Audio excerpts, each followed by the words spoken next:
যাদের রক্তের বিনিময়ে এই স্বৈরাচারের পতন হয়েছে তাদেরকে আমরা স্যালুট জানাই।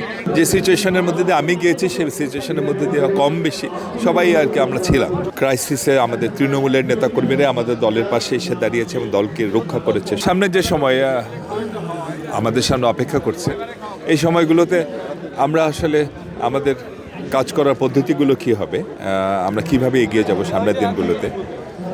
আমরা আন্দোলনের তো একটা পর্যায়ে আছি, আমরা আমাদের যে লড়াই সংগ্রাম ছিল যে একটি জনগণের সরকার প্রতিষ্ঠা করা, সেই লড়াইয়ের আমরা এখন পর্যন্ত চূড়ান্ত বিজয় অর্জিত হয়নি। চূড়ান্ত বিজয় অর্জিত হবে যেদিন জনগণের সরকার প্রতিষ্ঠা পাবে।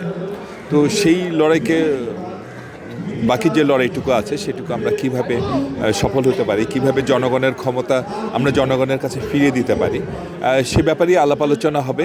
দেশ জুড়ে তোলপাড় ওয়ালটন ফ্রিজ কিনে আপনিও হয়ে যেতে পারেন মিলেনিয়ার। আপনারা জানেন যে আমাদের দলটি অনেকখানি তৃণমূল নেতাকর্মীর উপর নির্ভর করে। দলের বিভিন্ন ক্রাইসিসে আমাদের তৃণমূলের নেতাকর্মীরা আমাদের দলের পাশে এসে দাঁড়িয়েছে এবং দলকে রক্ষা করেছে সকল ষড়যন্ত্রের হাত থেকে, অত্যাচার নির্যাতনের হাত থেকে। নিজেরাও যেমন অত্যাচার বরণ করে নিয়েছে এবং তারা দলকেও রক্ষা করেছে।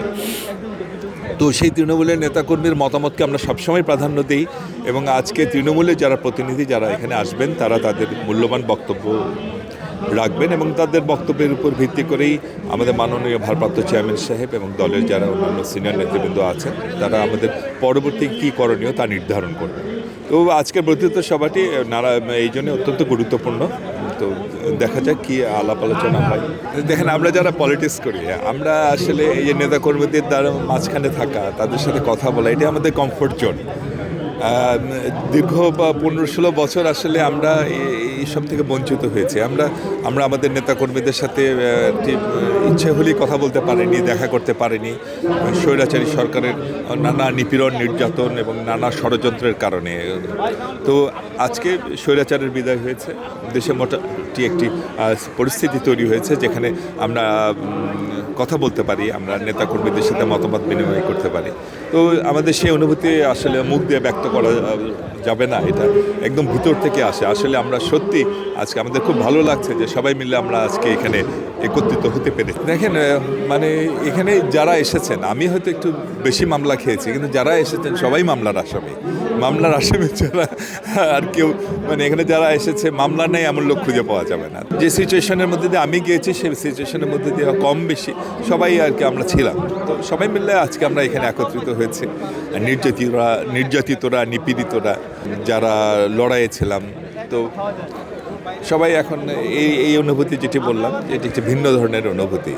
বিপ্লবীদের ঐক্য একত্রে হওয়া, একত্রিত হওয়া এটি একটি বিপ্লবীদের কাছে স্বপ্নের মতো, যে স্বপ্ন আজকে বাস্তবায়িত হয়েছে।